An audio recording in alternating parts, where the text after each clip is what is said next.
Assalamualaikum warahmatullahi wabarakatuh. Alhamdulillah, segala puji bagi Allah Subhanahu wa taala yang telah menurunkan Al-Qur'an sebagai petunjuk bagi umat manusia.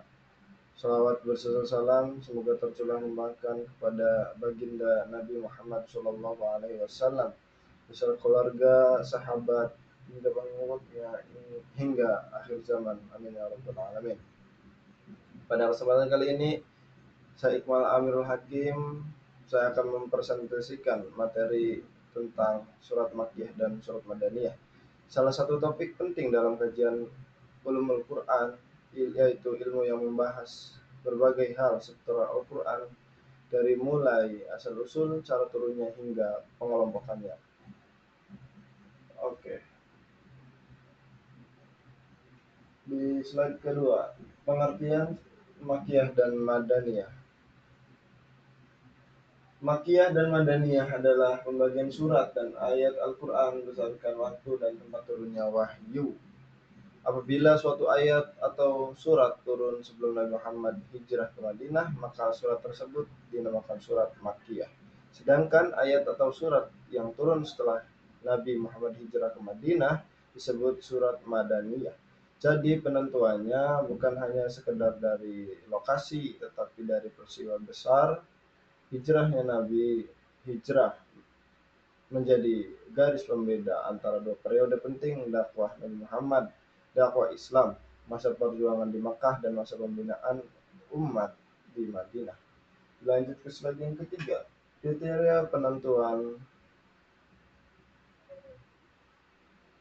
penentuannya. Dalam penentukan apakah sebuah ayat atau surat tergolong Makkiyah atau Madaniyah, para ulama menggunakan tiga pendekatan.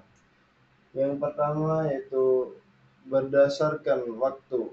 Ini yang paling utama, sebelum hijrah berarti itu Makkiyah, sesuai hijrah berarti Madaniyah. Dan yang kedua berdasarkan tempat turunnya surat itu. Apabila turun di kota Makkah disebut surat Makkiyah, dan jika turunnya di Madinah itu disebut surat Madaniyah. Dan yang ketiga berdasarkan isi atau konteks dakwahnya, ayat-ayat yang menekankan akidah, tauhid, dan keimanan biasanya itu termasuk surat Makkiyah. Sedangkan ayat yang berisi hukum-hukum syariat, sosial, politik, termasuknya itu Madaniyah. Dengan memahami kriteria ini, kita bisa lebih mudah mengenali karakter dari setiap surat yang kita baca. Dilanjut slide keempat.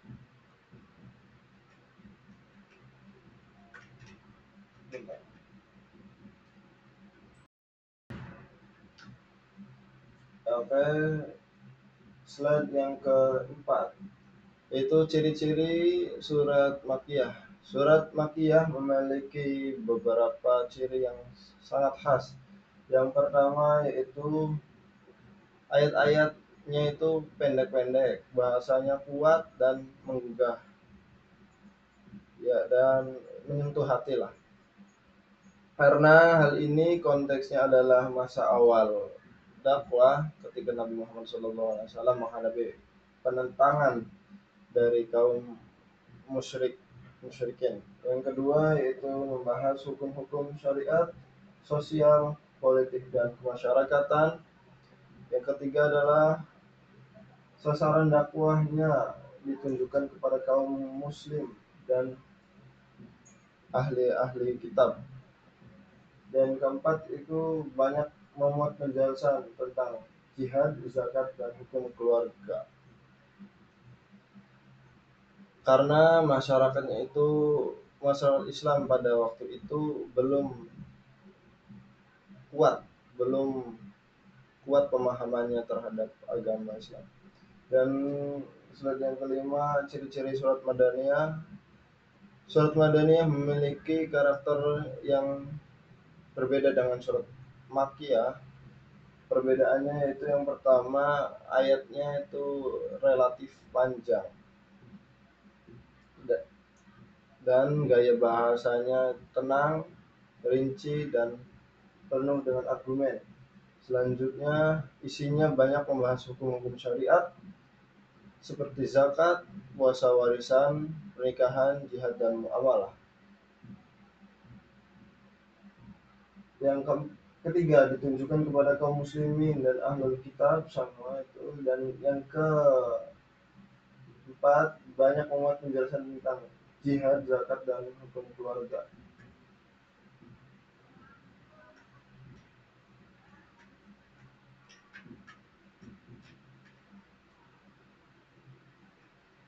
Contoh maaf eh, surat Madaniyah, isinya banyak masuk hukum syariat, zakat, dan ya itu karena di Madinah masyarakat Islam sudah berdiri dan membutuhkan aturan hidup yang sama. Selain itu, surat Madaniyah sering kali berdialog dengan ahlul kitab, kaum ya seperti kaum Yahudi, kaum Nasrani, untuk menjelaskan kebenaran Islam secara ilmiah. Oleh sebab itu, surat Madaniyah lebih menekankan aspek pembinaan umat dan penguatan struktur sosial Islam. Dilanjutkan contoh-contoh surat Makkiyah. Ada beberapa contoh surat Makkiyah, yaitu ada surat Al-Mudassir, Al-Muzammil, Al-Ikhlas, Al-Qiyamah, dan Al-Lail. Kebanyakan surat Makkiyah itu berada di juz 30. Sedangkan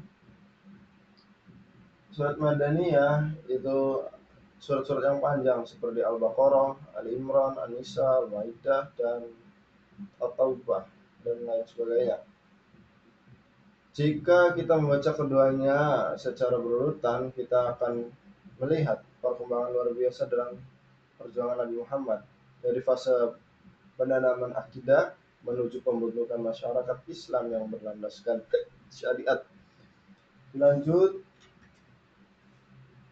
hikmah mengetahui surat Makkiyah dan surat Madaniyah. Sekarang, apa pengertian mengetahui pembagian Makkiyah dan Madaniyah? Ada beberapa hikmah besar yang kita ambil. Yang pertama itu untuk memahami konsep turunnya Al-Quran, turunnya ayat tersebut, atau yang disebut asbabun nuzulnya. Dengan memahami konteks tersebut, kita bisa mengerti pesan ayat itu secara lebih tepat dan tidak salah tafsir. Yang kedua, mengetahui perkembangan dakwah Rasulullah. Kita bisa mengetahui perkembangan dakwah Rasulullah dari waktu ke waktu. Bagaimana beliau berdakwah secara sabar di Mekah, kemudian membangun masyarakat Islam yang lebih kuat di Madinah. Yang ketiga, yang memudahkan penafsiran ayat secara tepat. Pengetahuan ini membantu para mufassir atau penafsir dalam menyusun tafsir yang akurat karena mereka tahu kapan dalam kondisi apa ayat itu diturunkan. Dan yang keempat, menguatkan iman dengan melihat perjalanannya wahyu. Dilanjut, sebagai penutup, Makkiyah dan Madaniyah menggambarkan dua fase penting dalam sejarah Islam.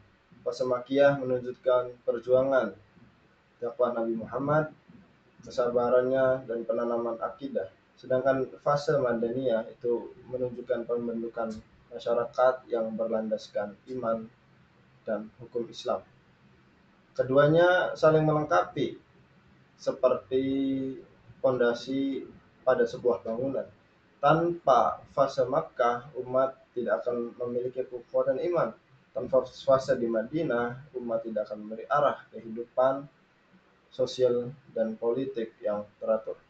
Maka memahami kedua fase ini bukan hanya penting bagi para ulama, tetapi juga kita semua sebagai umat Islam agar bisa mengambil pelajaran penting dari perjuangan Nabi Muhammad Rasulullah Shallallahu Alaihi Wasallam.